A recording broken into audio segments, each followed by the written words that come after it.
and welcome to Training Tuesday, where we go through weekly tips and tricks to make your career just a little bit more awesome. This week we are talking about support systems, which is huge when it comes to any sort of transition in your career, whether it is starting a side hustle, starting a business, changing teams within a company, trying to change directions in general to get a more fulfilling career.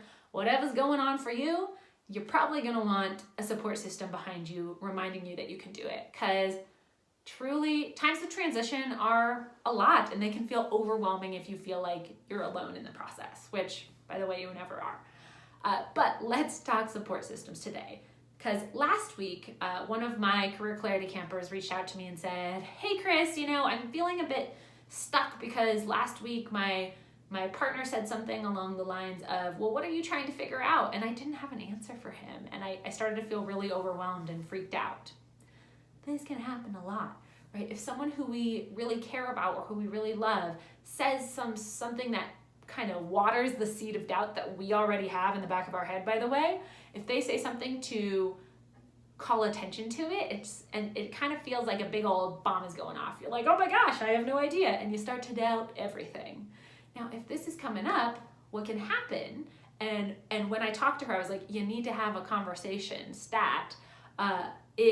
because otherwise, if you don't have that conversation, what can happen is you start to distance yourself from this person.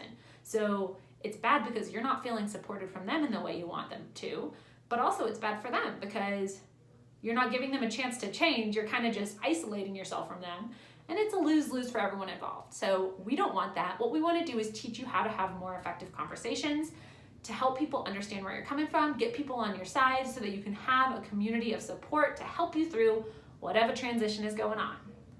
Now, other than just growing your network outside of that person, which is, of course, another thing you can do. So having a community, following people on Instagram, joining Facebook communities, like that's why I started Hustle Hive, was to have an honest and open space for women to talk about building more fulfilling careers and all the great parts and all the challenging parts of that too, right? So find other communities is like one great thing to do in the meantime, but also have a loving and clear conversation with that person so that you can both be closer to on the same page.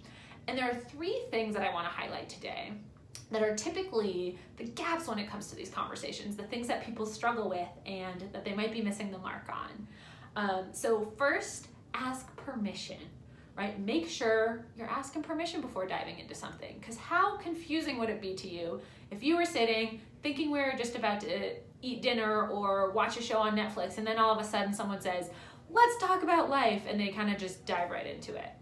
You might be caught a little off guard. So make sure to actually have that question first of like, hey, I wanted to talk about XYZ. Can we dig into it? Or can we talk about that now? Does now work for you?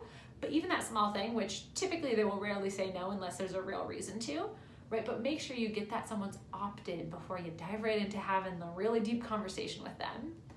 2, outside of permission, make sure you are clear as to why you are doing whatever the thing is, right? So if you're starting a side hustle or if you're changing teams at a company, explain why, what you were feeling before that you didn't like. I was feeling like this idea has been sitting in the back of my head so long and I never pursued it, and I was starting to feel really frustrated in myself, and I knew if I didn't start this side business, I was going to regret it forever.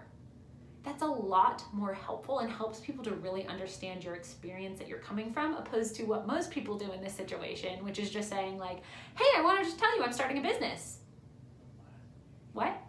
You don't give them the same emotional arc that you have had when you already made this decision for yourself, and it makes it harder for them to get on board. So make sure you ask permission, make sure you explain to them why you're actually doing this thing. And then 3, make an ask. So tell them how you want them to respond.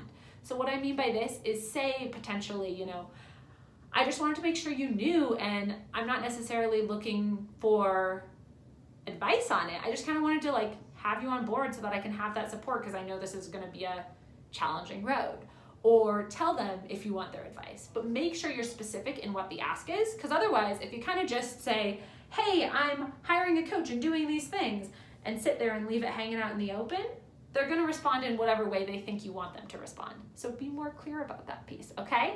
So those are the 3 gaps that most people miss when it comes to these conversations, which is why they don't feel supported in the way they want to. They're either not asking permission to dive into the conversation, they're not really truly explaining their why, or they're not making a clear ask as to how they want the person to respond.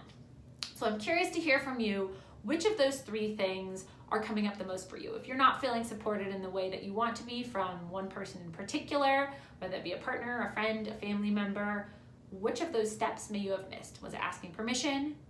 2, telling them the why, or 3, making a clear ask? So tell me in the comments below. Start with those tips. Of course, you're welcome to reach out to me if you want support or you want to talk more about how to actually build support systems, because all the programs I build are based around community. And in the meantime, happy working.